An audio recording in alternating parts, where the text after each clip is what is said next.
Thank you for stopping by Ballistic BBQ. On this video, I will be making Asian-inspired pulled pork belly sandwiches, and we're going to be doing them low and slow on the Gator Pit. Let's get going. All right, I said Asian-inspired, and basically what I mean by that is I'm hitting Japan, Korea, Vietnam, pretty much all of Southeast Asia. Gives me the opportunity to kind of clean my cupboards out of all these fantastic Asian ingredients I've been accumulating. So let's get started off with a pretty basic rub. My first ingredient is going to be this. Now this is an umami seasoning that I made. I have the video linked down below. I'll link it again at the end of this video. This stuff is fantastic. And you'd be amazed at what this does to a traditional rub. Now, if you don't want to go through all this trouble of making the umami dust and everything, what I would suggest is just taking your favorite rub and adding a good tablespoon and a half of Asian 5-spice. That'll make a pretty big difference in your rub. I have here a 1/4 cup of smoked paprika, 1/4 cup of light brown sugar, 2 tablespoons of salt. This is kosher salt. I'm going to give this a little mix here to break up that sugar. Give it a good shake.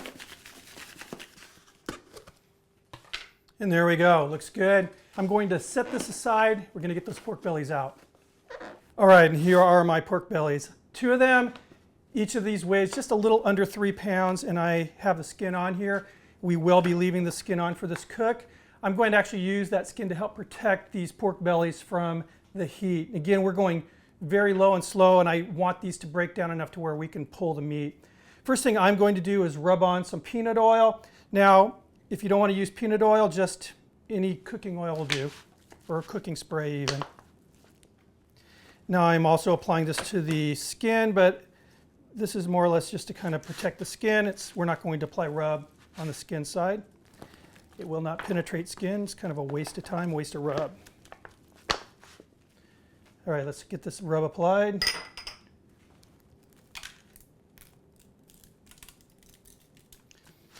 All right, I'm going to set these aside and allow the juices to sweat through this rub, and then I'll meet you out in the backyard while I have the Gator Pit already preheated to 250 degrees. See you outside. All right, I have my Gator Pit preheated to 250 degrees, and we're burning peach today. I just thought with this kind of Asian thing going on, I wanted to use a nice light fruit wood. Let's get these bellies on.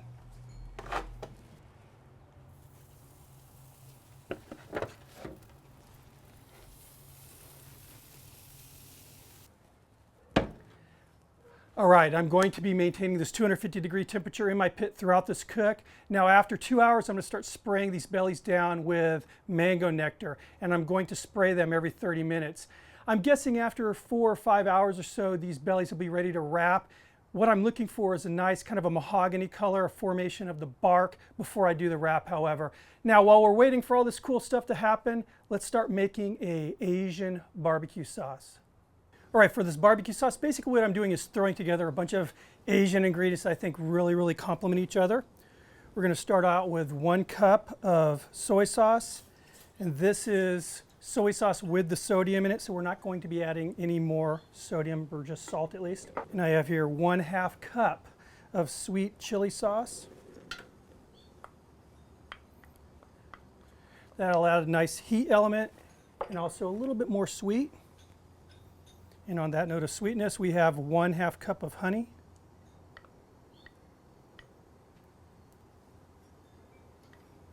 One-half cup of rice wine. This is rice wine with the alcohol in there. 1 tablespoon of rice wine vinegar. 2 tablespoons of sesame oil. 3 fresh grated garlic cloves. About 1 tablespoon of freshly grated ginger, 1 tablespoon of fish sauce, 1 teaspoon of Asian 5-spice, and 1 tablespoon of my umami seasoning. Throw that in there. And what equates to about a 1/4 cup of palm sugar. I'm just going to get this all nice and stirred up, bring it up to a boil. I want this to simmer down to where it's kind of a nice glazed consistency. All right, and here is what I'm looking for.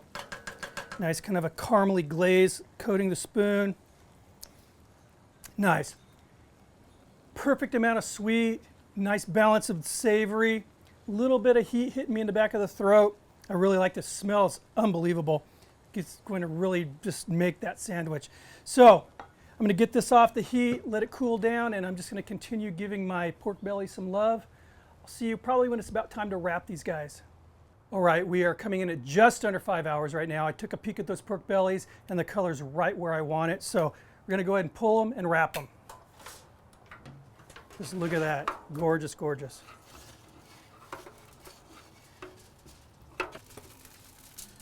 All right, get this guy down. Now I'm going to hit it just with a little bit more of that rub. Not a lot, just a little bit. Now I'm going to run just one bead of honey. This is that mango nectar that I was using. A little bit of mango nectar.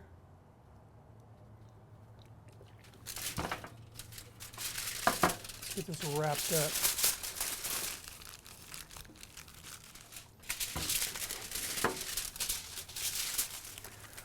All right, and back on the pit they go.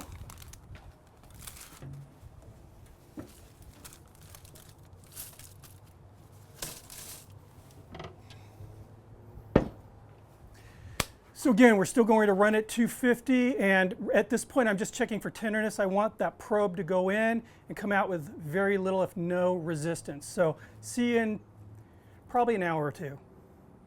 All right, the bellies have been foiled on the pit now for right around an hour. I just tested them for tenderness with my little probe here, and they are done. It went in and came out like a hot knife through butter. Just so you guys know, I have not been testing temperature once on this cook as far as the meat temperature, but for those of you who are wondering, because I know I'm going to get asked, right now it's 199 degrees, and again, I was going more off of color and tenderness, and it's ready to pull. So what I'm going to do now is simply pull those bellies from my pit. I'm going to let them rest for about 30 minutes or so. We'll get it pulled, we'll make some sandwiches. I'll meet you guys in the house. All right, the pork bellies have rested, and I have to tell you, this is going to be insane. So we're going to go ahead and pull this. And look at this, guys. It's just like butter.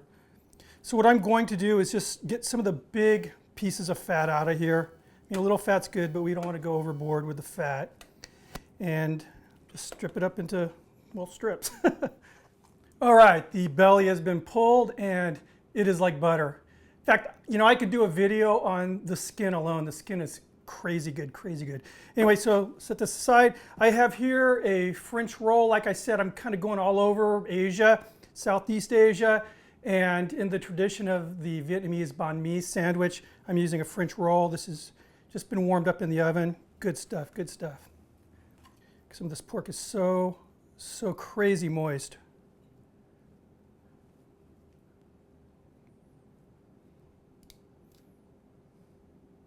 All right, now for some of that homemade kind of Asian-inspired barbecue sauce. Oh. I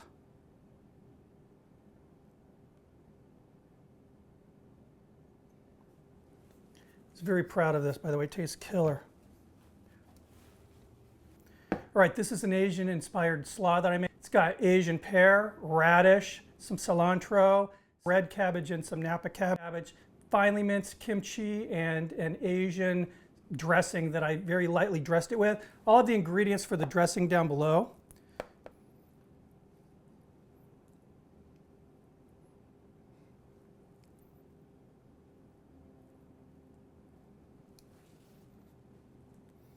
And there we go. Asian inspired pulled pork belly sandwich. Let's give this guy a go here.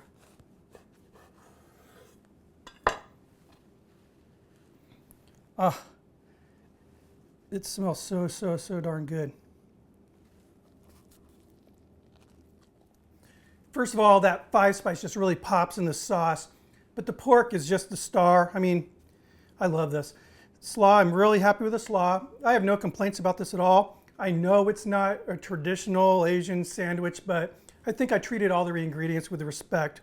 So, cheers to that. Anyway, guys, thanks for stopping by. I'll see you on the next video. Cheers again.